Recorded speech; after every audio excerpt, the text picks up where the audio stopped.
Oh, I forgot to do the intro, Terry, so we're just live. Sorry, that's my fault.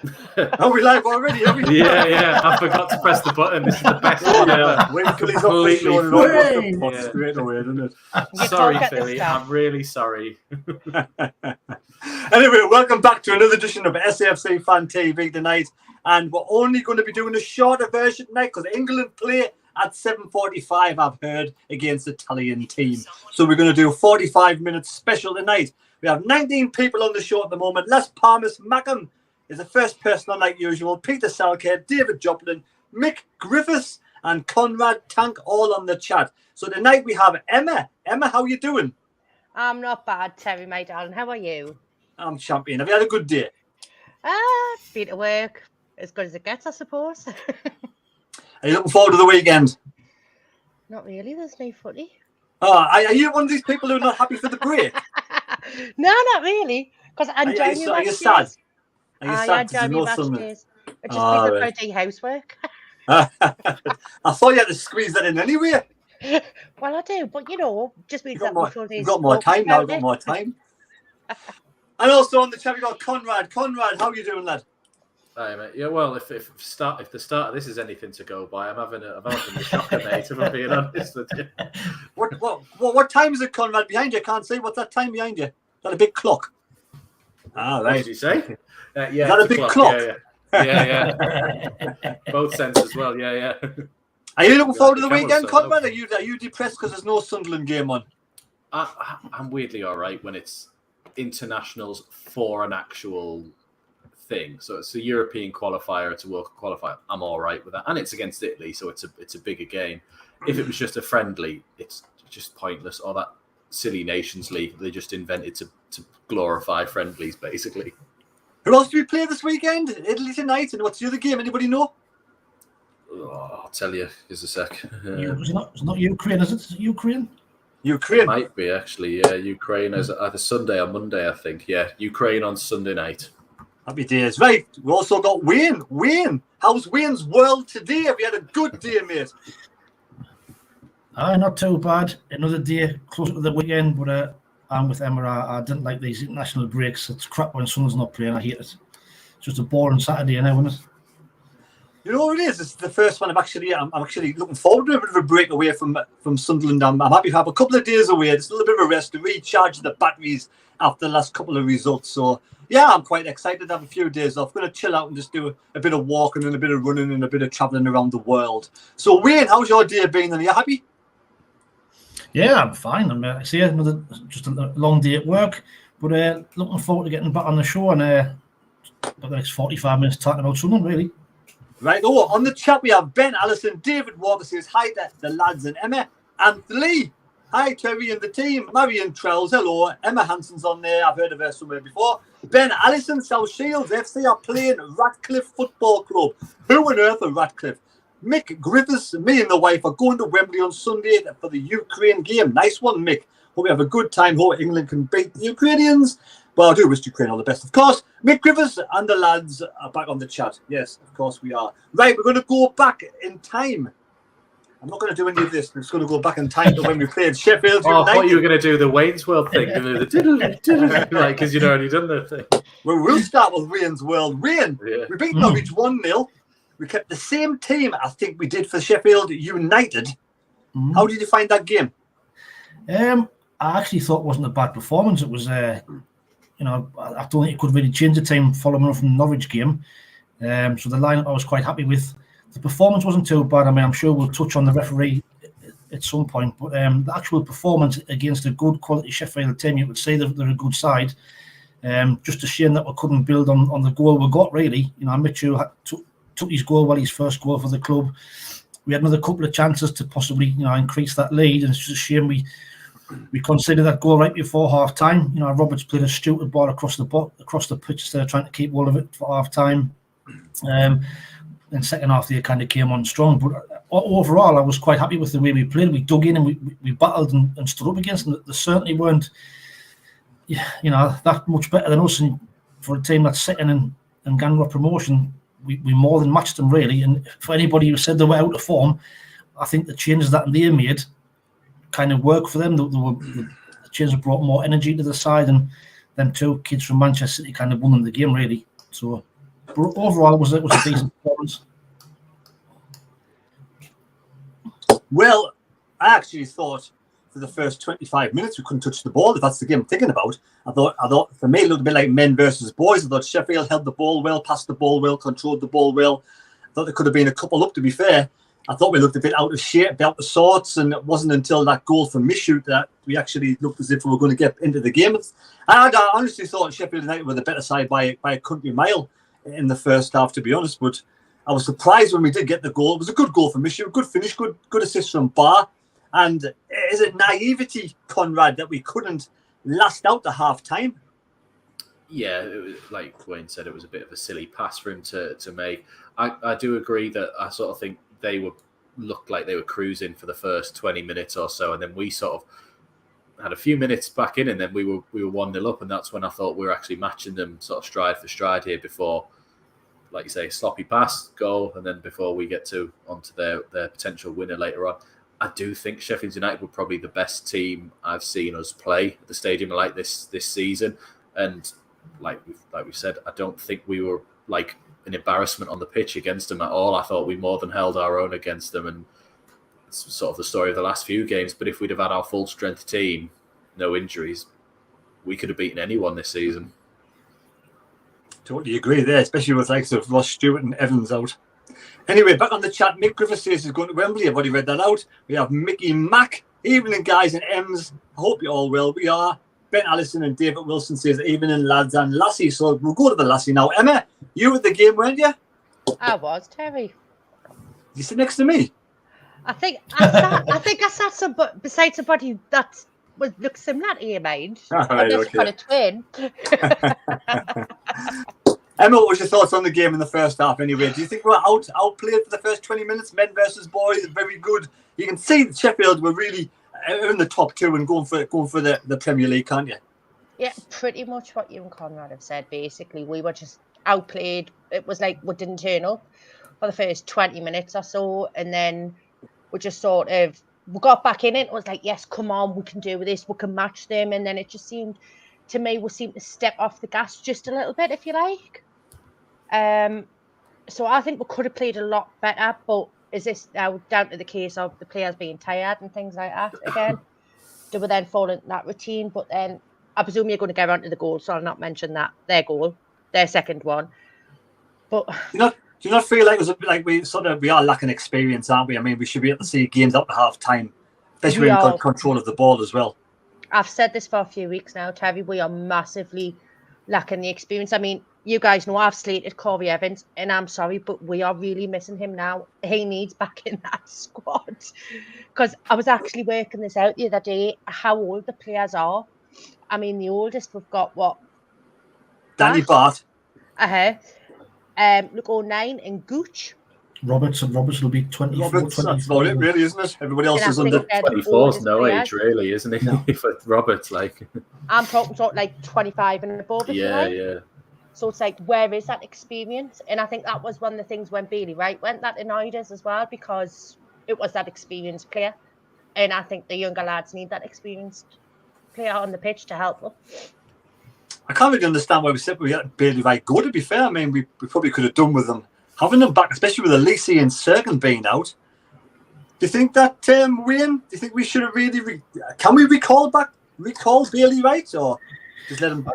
I don't think so. I think it'd probably be part. I think the rules are you have to recall him within the first 6 weeks. Something is. I think that's the rules, and I don't think you will see him back. I don't think we'll see him play for us again. To be honest with you, Tony Moore doesn't fancy him at all, does he?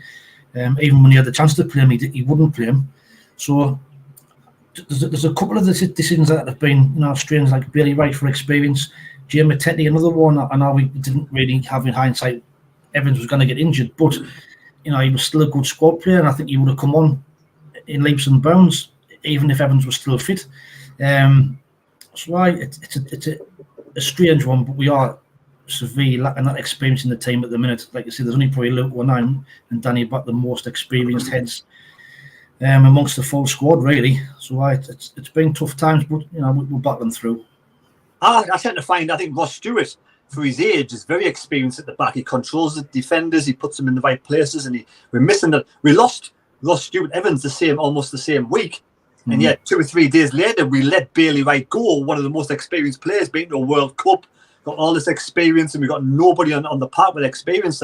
I know Ballard's doing well, and Bart's doing well, but we could have still maybe had Bailey Wright's experience on the touchline, or we could bring him on at some point in the game. So, Conrad, we'll go back to you first to do with the second half in the Sheffield United match. Right, we're going to have a look at that goal. I mean, how can a linesman and a referee together not see 3 players from Sheffield United offside? And then at the end of the game, apparently the referee apologised. How was this even possible in this day and age? No, it was shocking. I mean, I was watching it at the time at home and I was like, I'm sure that's offside. There's no way they can all be there. Then they showed it again. I was like, it's definitely offside. And then the commentators were trying to go, oh, but he didn't touch it. You know, it's close, but it doesn't matter. He doesn't touch it. He goes for the ball. So Patterson has to rely on he's going to get a touch. So he's interfering with play, even if it doesn't sort of, doesn't quite sort of touch it, which then he's offside because he's ahead of them all. It's a shocking decision. It was one of them that I think even my friends who support Newcastle and other teams on their own messages going, that's an absolute shocking decision. Like that they've just let that go. But it's like you say, oh, well, what is it, 90 plus 13? Ref said, sorry, we've got to point out the game now. It's like, it doesn't matter. I'd rather you didn't say sorry and I just thought you were an idiot rather than just incompetent and just sort of come out and go, oh, sorry, missed that. Great. That's no help whatsoever. This is a proper disgrace, wasn't it? I mean, we got Mick Griffiths, you're right. You can see why Sheffield United are the top 2 and we were lucky again for the second goal, but they were a different class. Mark Fletcher and Sims got recalled back to Everton. He did got recalled back to Everton as well, so we lost Sims as well, and I'm pleased he scored the other day. David Walker, there was 3 of them offside. Shocking. Emma, thoughts on that? It was shocking, Terry. I mean, the fact that obviously they were interfering with play as well, so obviously Patterson, to me, he made no attempt to save it because he knew that would have been called. Do you know what I mean? Which it should have been. So, yeah, Patterson should have maybe made that dive, but he obviously knows the rules of football and he's seen it better than what we did, effectively, because it was right in front of him. It was just, to me, again, it's the inconsistencies with the refereeing and all the officials, basically. The way I look at it, just goes to show how inconsistent they can be. And I think there needs to be now like some sort of set rules. If the referees get them sort of decisions wrong, what happens? Like I'm actually coming to the conclusion now where I think League 1 and League 2 referees are probably better than Championship referees. The thing is, the Premier League referees aren't much better. They get a second chance to do it with VAR and they still get it wrong. So they're now frightened to make a call. They just leave it all to VAR. Yeah, and then when they get it wrong, they just go, oh, it wasn't me. It was VAR. That was no help whatsoever either. Wayne, your thoughts on that Sheffield United goal? Have recovered everything? Anything else you can add to it? It was absolutely scandalous one. I mean, you didn't mind when they get things wrong if it's borderline, but it wasn't even close. There were 3 of them miles offside, and like I said, the referee apologised, and I think even the head of the referees section kind of rang Tony Mowbray and said, he apologised, and fair play to Tony Mowbray after the game. He actually came out and called the referee out, and I thought it was interesting what he did say about them. That certain referees won't even have a conversation with you. They're not entertaining you. You've got to wait half an hour before you can go and speak to them, and it just says it all, really. But the knock-on effect from that, if you think, Middlesbrough, and I mean, they'd have been foreman of that because it might have been a draw. There's 2 points they've lost it now, so the knock-on effect it could have for the rest of the season could be massive. I mean, they might have still wanted to win the game, but at the time it was just an absolutely scandalous decision. And it's just I don't know, words fail as sometimes if the standard refereeing in this league. Sometimes we thought we were going to get better standard, didn't we? And it's like you say, it's worse, if anything. Just when you think that the referees can't get any worse, and then that decision comes out, you think, "Why? I've just been." I don't know. I just don't understand it at all. Mickey Mack says Emma's offside. There's an ironing board behind. She's supposed to be standing alongside it. I like that. About that far. It was about that far, like. So, Conrad, on that game, the overall thoughts on the Sheffield United game. Who was your man of the match? I don't know. It was a hard one, really. Did you go into the game expecting to get beat, or did you think we're going to get something out of the game? I thought, I mean, it's weird. I keep saying to everyone that I talk to the minute our season's sort of just going to fizzle out at the minute, injuries and that. We're not in any danger, but it's one of them. We should have bought strikers and we didn't. We should have bought some experience and we didn't. And we're just sort of now going to go, all right, well, we wanted playoffs. We're just going to fall away. So I went in thinking Sheffield United are better than us on paper, as well as league position. They'll probably batter us. And they didn't, and I thought we did really well. I was surprised at Norwich. I thought we did really well there. So I'll probably have to give it to either Bar or Michu for myself on here, just some ingenuity in the goal, really. Whereas the rest of it was just sort of, we were trying, but nothing stood out to me. Do you know what I mean? Yeah, exactly. Well, I know what you mean. I actually thought Luke O'Neill had a good game. I thought he was in defence. He stood head and shoulders above a lot of people. I thought he's just shining at that position like he does in most positions.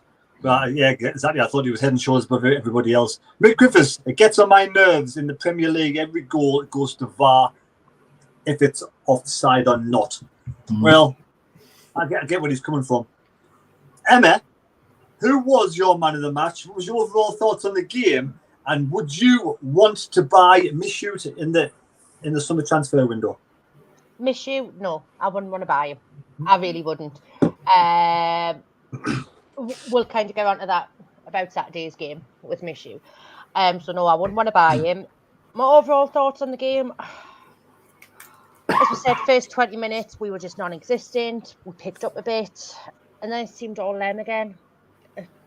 They went for it, and we didn't. As far as I'm concerned, they played their hearts out. We didn't. For man the match, to me, it was Luke O'Neill. And that's basically because he was bursting into spaces all the time. And to me, he did some really good defending because he stopped a few of their attempts, basically. So I think if it hadn't been for him, it could have been a lot worse. But to me, it's Luke O'Neill. He was outstanding. He really was. As you said, Terry, he was above the rest.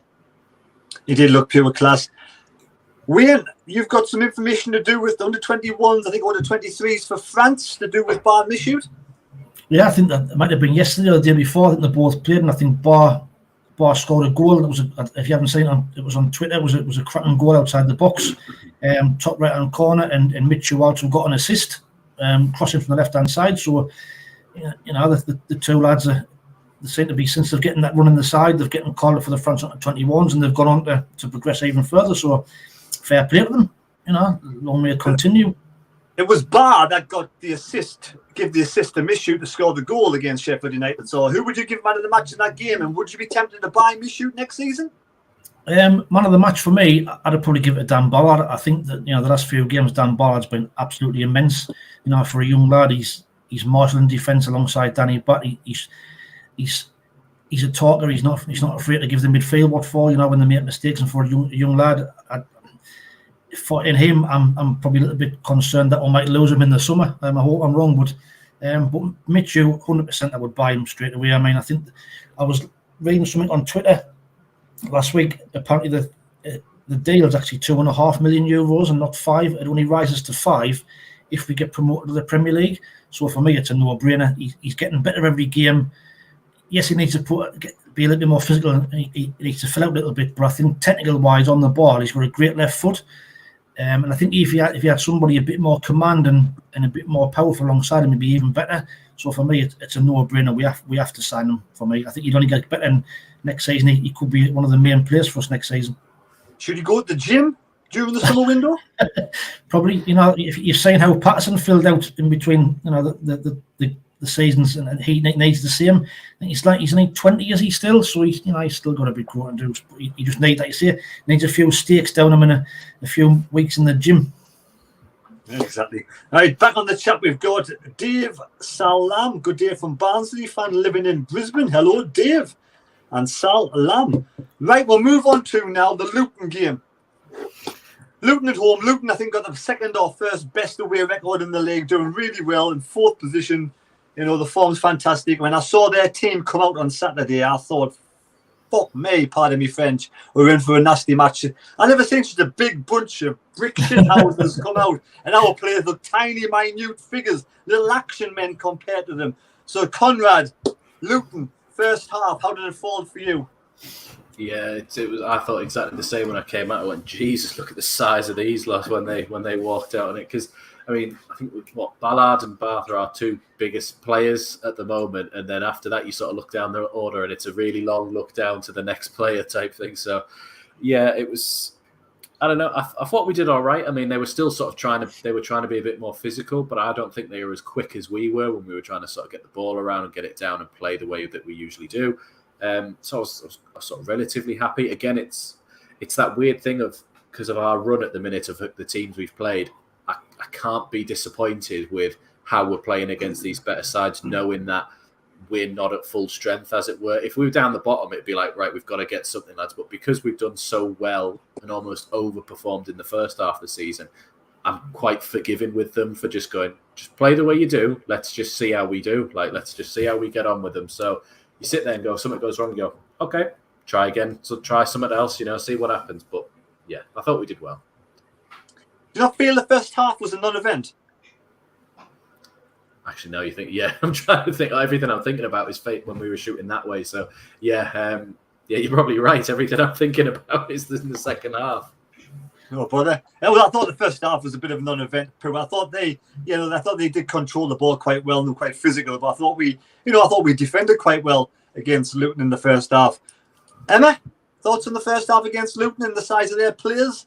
The size of the players were pretty huge. I've got to give you that. Going up against the likes of Mishu, for example, he's only little. I think I'm about the size of Mishu. You know what I mean? Oh, Christ, honestly, that's why we need height. That's why we need Stuart in the team. So we had a bit more height. But no, I thought it was a pretty boring first half, if I'm honest with you, Terry. I think I might have had a bit more fun watching Payne try the first half. I've seen Mishu bounce a couple of times off a few players, they seemed to bounce off them and as if it was no effect whatsoever. So do you feel, Emma, that the likes of Dan Neil and Mishu together in midfield is a bit of a weak partnership, or do you think we should change it in the long term, or should we keep it the same for the rest of the season, let them grow together, or what? No, Dan Neil and Mishu both need changed, in my opinion. Because to me, second half, they both they dropped. They took the eye off the ball effectively. They lost that pace, but it's been the same for games, in my opinion, for both Dan Neil and Mishu. To me, Dan Neil's missing 60% of the game, 60-70% of the game. And the same with Mishu. He seems to just go missing, in my opinion, which is why I wouldn't buy him, to be fair. So I think the two of them need to be effectively kept on the bench. So who would you bring in?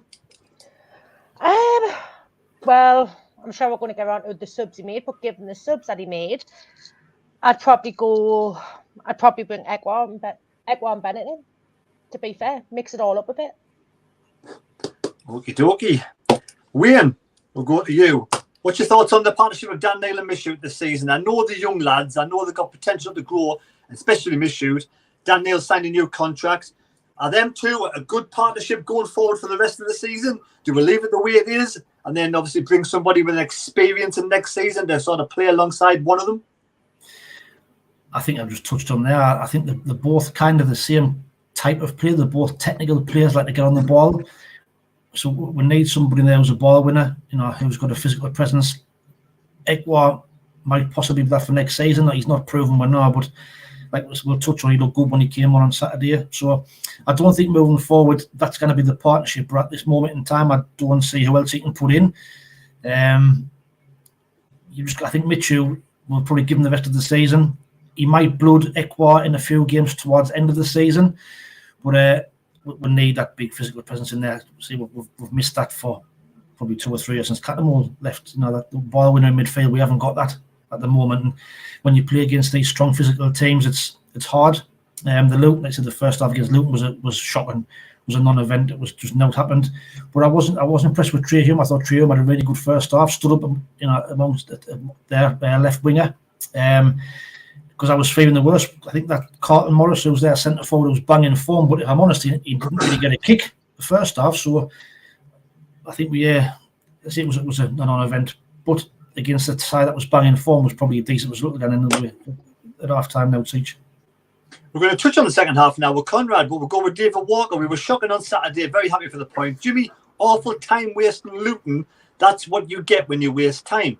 Peter says it was karma for Luton's time wasting. Jimmy, even their subs were awful at it. David Jones, I've seen many a player, not the biggest and not the best to be first, but they mature into greats. You never know. DJ Sizzler Watson, I'd sign Mishoot. He's still young and time to fill out. Right, so Luton second half, they did go in front with again another ball that sort of Patterson didn't really see. And then they seemed to waste a lot of time, especially when they were making the substitutions, crawling off the pitch. What was your thoughts on all of that, Conrad? They were. I think they knew that we were sort of going to have a go at them based on how we were doing before. So I think it was one of those. They were just trying to do game management and sort of keep us out of it, because they know, probably from how we've been this season, that normally when we go behind, we don't just sort of settle. We've always tried to have a go back at them. You think of like even Sheffield United away, when we were 2-0 down, 10 men, we still were having a go at them and trying to get back into it. I'm sure there's countless other games that I can't think of at the moment, but we always have a go. So I think they were just game management. Let's see if we can just grind out a 1-0, because where they are in the table, points really matter at the moment, and trying to sort of keep up with Middlesbrough, who are chasing the top two at least. So I think they were going for that, and then they sort of, it fell apart for them, didn't it? As it often does if you try and hold back and you don't quite see it through. Why would you think a team like Luton, who got a great away record and fourth place and high flying, would waste loads of time and just instead of going for another goal? What's the mentality in that? I haven't seen all their results, but I'm assuming it could be because that's how they've been getting their results before. I don't know if they've been sweeping teams aside necessarily, but sometimes you've got to play ugly to win, and if they found a way of doing it that gets them the results, like they have been away from home. Again, I haven't seen if they're battering teams aside and this was just a one-off. It could just be that this is how we do it. We go to places, we sit in, we don't give the ball away much, we steal a goal and we lock down with it. Right, we are 81 on the chat. If you're enjoying the live stream, please give us a thumbs up. It's much appreciated. Give us a thumbs up. If you're new to the channel, please subscribe. Emma, Luton's time wasting in the second half, and what was your take on Luton's goal? To me, it's basically, as Conrad said, and we've lost Conrad. It's gone. See you around the... Yeah, to me, it was basically they want to put us off effectively. They were doing it so we couldn't come back and fight, and it was so we would take our eye off the ball effectively. That's the way I looked at why they were potentially doing it. Because obviously, if you think about it, it's a case of, right, we'll take a minute to get him off. Give Sunderland time just not to think about it. And so to me, it was them basically saying, trying to get us to get our eye off the ball effectively. Was there anybody to blame for the goal?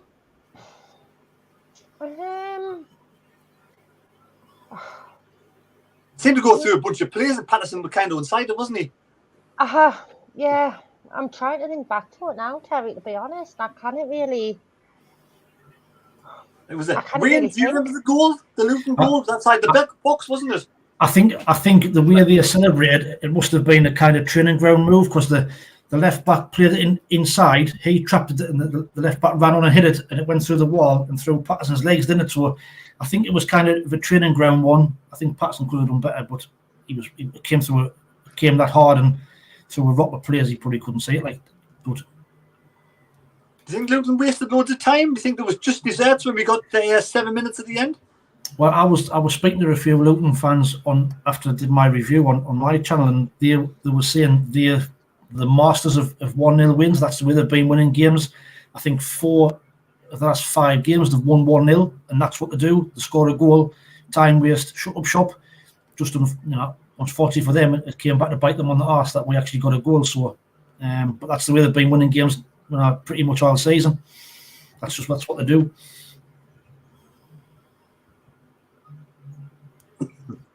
Right. Ahmad's goal, Conrad. Was it a penalty or not? I mean, yes. Yes. But I don't know, the amount of thinking back all the years I've been there where you see those type of claims that just waved away or they're just not giving it all. It was one of them that if they don't give it, I don't think we sit here now and go, he has to give that. It's a stone wall. It's this. It's still a bit sort of like, maybe he had hold of him and he was doing this. But, I mean, yes. To me, yes. Very happy, yes, I'll take it. Can we have that ref every week? Yeah, definitely. It seemed to take forever in the day to give the penalty. I mean, he went down and about 10 seconds later he decided to give the penalty. What was your take on that, Emma? To me, it was a very, very soft penalty to give. But as Conrad said, I'll take it. I will take it. But to me, it was the linesman that gave it more than what the referee did. Because as you touched on, it took him a bit of a while. And at first I was thinking, well, hang on, is he going into the pressure of the fans? Because obviously we were all up shouting for the penalty, which as fans we do. But then obviously you could say that he was obviously talking to a linesman. So to me, it was the linesman that gave it rather than the ref, but it was a very soft one. Do you not think it was the same linesman that was against Sheffield United and he realised he made a right in that game, so he's made amends in this game? I don't know, was it? I didn't see who it was. He's been sat in the hotel stewing for 4 days going, I've got to do something to make up for it. Never seen a more energetic flag wave penalty. Wayne, penalty, yes or no, mate? No, it wasn't for me. It was at the time from where we sit. It looked like a penalty, but when you see it back and there's an angle from behind the goal, and it's a shocker. It's an absolute shocker. But like you say, we'll take it all day. We've had our fair share of referees this season, so to be on the right side of one for a change, we'll take it all day. I mean, on that referee, I was worried before the game because that's his first ever game in the Championship. That referee. He's been League 1 and League 2. That's his first Championship game he ref, and I thought he didn't do too bad, to be honest with you. There we go then. Time wasting, I could have jumped on the time waste a bit of the subs and that, but other than that, I thought he didn't do too bad compared to the rest of experienced ones that we've had lately, or so-called experienced ones. Maybe it's the hierarchy in the Championship when they get hold of these referees coming through the ranks who are doing really well. Then they just mould them into the shite ones that have in the Championship. So this is his first good game. Or his last good game. He'll be getting rung this week off the FA, or we'll be calling the refs Championship Union. Never do that again. Never ever give Sunderland the penalty. What you been doing now? Demoted back to League 1. I thought it was a blatant penalty when I saw it with 3 pints in us. And afterwards, when I watched it again, I was like, fair enough. I get it. But it swings and roundabouts, isn't it? We've had a lot of decisions go against us this season, so we probably deserve one. CONRAD, man of the match for that game? I don't know. Tough one. I saw Jack Clark was having a good fit. As the one bit I remember in that first half, he was toying with their right back to get a ball across before, I think, was it Dan Neil? Did he either hit the post or just go wide? So I seem to remember Jack Clark doing a bit, just having a go at that right back of there. So I'll give it to him. Do you think Tony Mowbray deserves a lot of credit for the substitutes he made in that match? Yeah, weirdly, because I saw a few people on, I don't know if it was Sheffield or if it was not the Norwich game, the one before, where people were a bit critical of some of the subs he was making and sort of things like that. So it's sort of come around that he definitely made the right ones to get us back in that game. But it's as I said before, at no point this season have we ever been out of games. Even if we sort of got, that sub wasn't right, we're not getting battered by teams, and we're always still in the fight right until the end. So he must be doing something like that. Apart from Stoke, was that the one I was thinking of that was before the Norwich game? Then apart from that one, although that was, I think, like you've said, that was one of those ones where it was just a perfect set of circumstances that always was going to come and get us at some point on there. We were building up as much as we tried not to Alex Neil's return, and he was like, I know these players inside and out, I know what's going to wind up these fans, and I know exactly what I'm going to do, and he did it. Right, back on the chat, Bristolian Mackham says, good evening, everybody. Dav's son 12 should have been 10 yards further away from the goal. Peter Salkett, the lino, didn't even hold his flank across his chest. Strange one, but happily he'll take it. And Jimmy, they nicked 5 yards on a free kick for their goal. So balanced out at the end, right? So it must have been a free kick for their goal. Nicked 5 yards, right? Okay. I was at the end there and I couldn't really see it. So Emma, man of the match, what was your thoughts on the substitutions? Did they have a big effect on the game? Right, man of the match. I'm torn between 09 and Ballard, because again, to me, 09 was outstanding, but Ballard was really, really good as well. Because I give it all down for Sheffield, I'm going to give it a Ballard for Luton. I'll change it up because I can't decide between the two of them because, like I say, they were both outstanding. And I mean, as far as the subs go, I mean, Gooch for a change. When he came on, he was just, to me, he really, really got stuck in. He looked a threat going forward to me, Gooch, when he came on. And I mean, obviously, Ekwa, I think he helped control that midfield when he came on as well. And I mean, I didn't think Diallo did an awful lot, if I'm honest. But then Bennett as well, I think he caused Luton a bit of trouble because he had some really good pace on him. So I think he made good substitutions at the right time, in my opinion. And I praised Tony for that because that really, it massively changed the game as far as I'm concerned when they come on. Can I ask what is everyone's sort of opinion on Bennett? Because for me, I think he's a brilliant sort of player to bring on for the last 20 minutes just because no one has a clue what he's going to do. I don't even think he knows what he's actually going to do. But it's just pure chaos when he comes on of like, I might be here, I might be over there. I don't really know. How are they going to mark me? Does anyone think the same, or is it just me? I think it's because he's direct. When he gets the ball, he just got one thing on his mind. He runs towards the goal, doesn't he? He reminds me a little bit of Duncan Watmore, a little bit, but with a little bit more quality. I don't think he's been given enough game time, if I'm honest. I think he probably should have had a bit more game time than what he should have had. Like, but I think he's a one for the future, isn't he? What do you think? Do you think he can speak good English, Bennett? I've never really heard him talk yet. I think they're all getting 2 English lessons a week, and I think that him and all the French lads are all getting English lessons. So, what do you reckon Tony Mowbray's problem is with Bennett? Do you think he just thinks he's just not ready yet? Do you reckon he doesn't like chocolate? He's just straight away like, nah, not for me, this guy. I think he just likes to protect them a little bit, doesn't he? He doesn't like putting them in too soon, like with all the young ones, Ekwa and Michu. Even Michu was a good while before he put him in the team. So, but Bennett's been here a while now, so I don't know. Maybe he just doesn't know what his proper position is. Tony Mowbray is like, right, play down the left, Bennett. And when you get the ball crossed over, and then Bennett's thinking, did he say play down the right and then go in the middle? No communication. And Tony Mowbray's going, what the hell am I talking about? He's going down the left with it, crossing it, and then he's running over to try and get it as well. Like that's what I was meaning. You just don't. He starts for Costa Rica game for the last 30 minutes. He starts for Costa Rica though, so it's and then they're not exactly a pushover of an international team. So it's interesting that he doesn't. Man of the match, Ian. What's your thoughts on man of the match and your substitutions? Was it good? Well, I think fair play to Tony Mowbray. You know, we've been saying for weeks and weeks and weeks now that we haven't got a plan B. But on Saturday, he went to a back three, and it changed the game for me. You know, the change of formation when we introduced wing backs, I thought that's what got us the point. So I'll be tempted to keep that formation for the rest of the season. I think we'll look much better. We'll look more balanced. We'll look the attacking, you know, and maybe keep that same side and finish the game on Saturday. You know, we've got now to lose now. The season's pretty much, you know, done and dusted really. So we've got now to lose. Blood these young ones in and give them a go. But man of the match for me, people think I'm part of the Dan Ballard fan club, but I'd give it back to Dan Ballard again. I thought he was outstanding. He just seems to get better. He's solid, and he just stands head and shoulders. Him and Bat this season have been absolutely tremendous. Like, so for me, Dan Ballard as man of the match at the next game as well. He's on the bottom of the top. I'm just not turning around. CONRAD, right? We'll move on to KLD.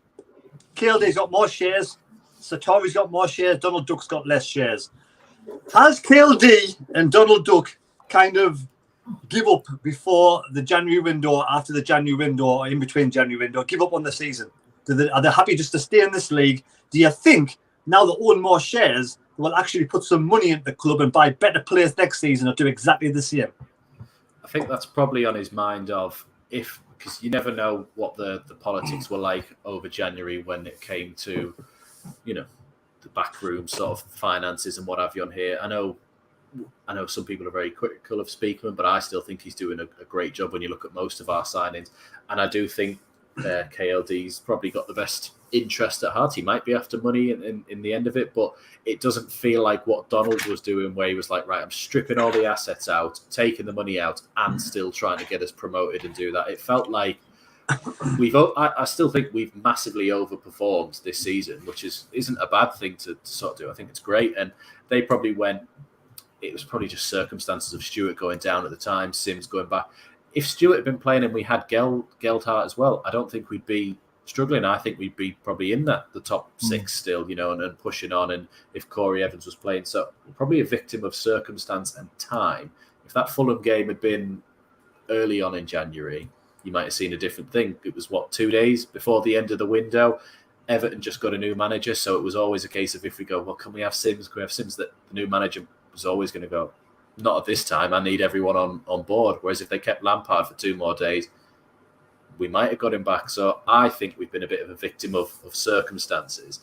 And yeah, maybe there's a little bit of them that went, we are safe. So, let's just let this go. We're not going to get relegated and we'll have a go next season. Because didn't Mowbray, sorry, I'll stop rattling on in a minute.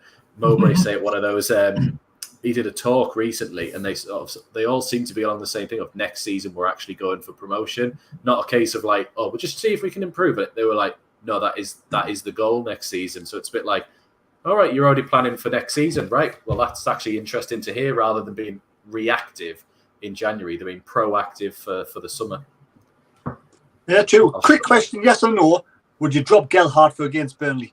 Yes. Right. Emma, owners, KLD, Speakman, obviously not the owner, but KLD and Sartori and Speakman. Speakman kind of undersold sort of Tony Mowbray this season.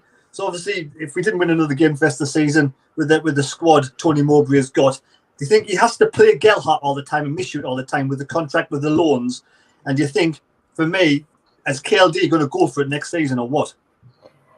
I don't know whether KLD is going to go for it because I still don't know how much control his mum's got effectively over his purse strings.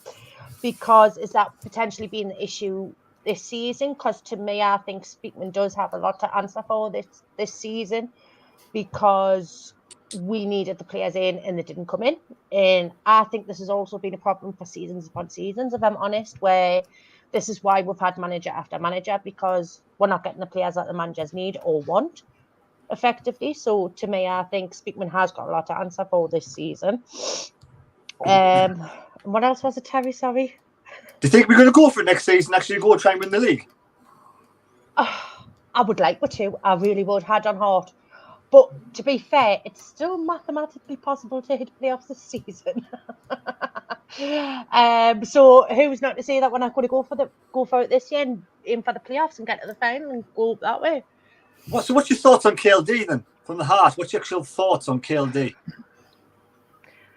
I'm very, very unsure, Terry, because I haven't seen an awful lot from him. If I'm honest, I mean, there was something today. What was it? He's now formed part of the charity. Is that right? So I'm thinking, could this be now like he's reached this age where he's now got control of his own finances? So he's starting to turn a corner. Come back to us next season and ask us that one, Terry, after the summer transfer. Right, quick question for you. Did you drop Geldhart against Burnley? 110%, because to me, Geldhart was only brought in to play up front with Stewart, because Stewart's not there. Geldhart's not getting anything, and I feel totally sorry for that poor lad. I really do. Right. Conrad, yes?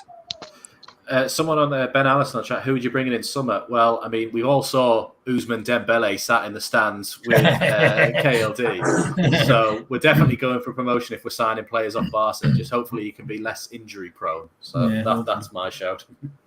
Wayne, you know the inside job. Why was he sitting next to KLD? I've got no idea.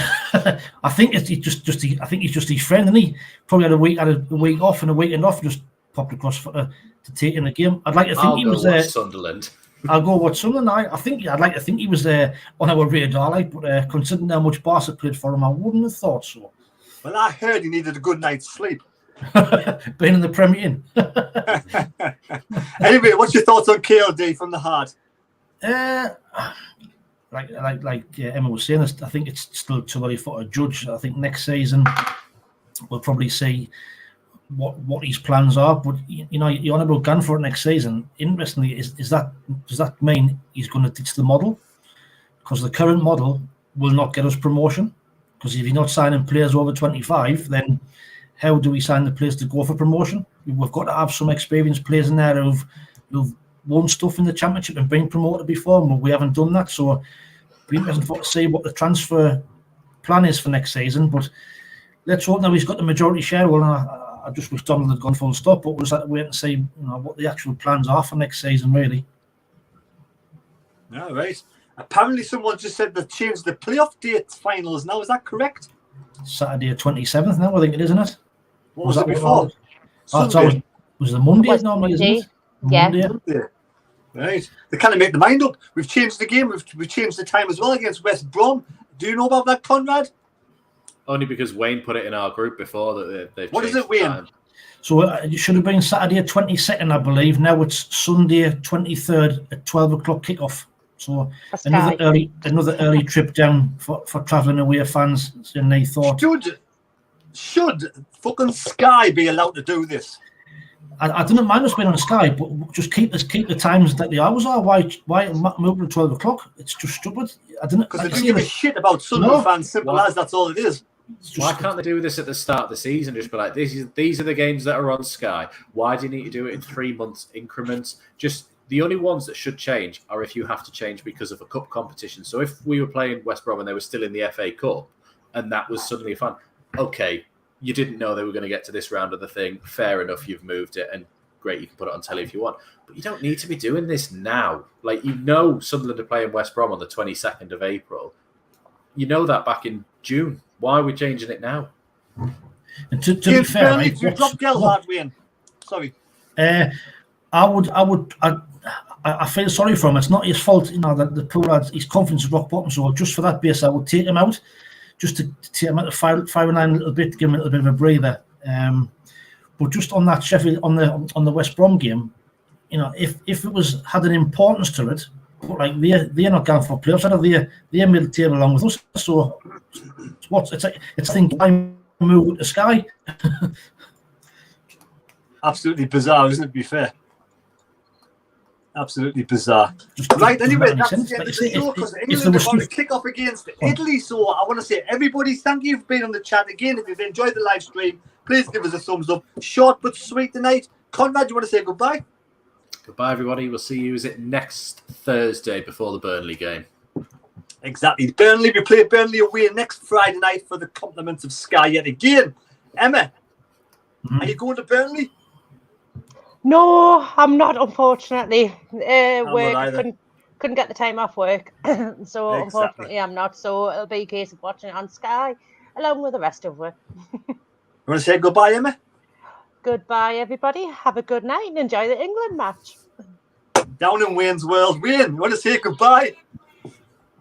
Yeah. See you, everybody. Thanks for watching and enjoy your week, and we'll see you next Thursday. Thank you to Conrad, Wayne, and Emma for being on the live stream tonight. Everybody, go and watch England now. Take care. God bless me. God go with you. We'll see you next Thursday on the Thursday Bunch, SAFC Fan TV. Thank you. See ya.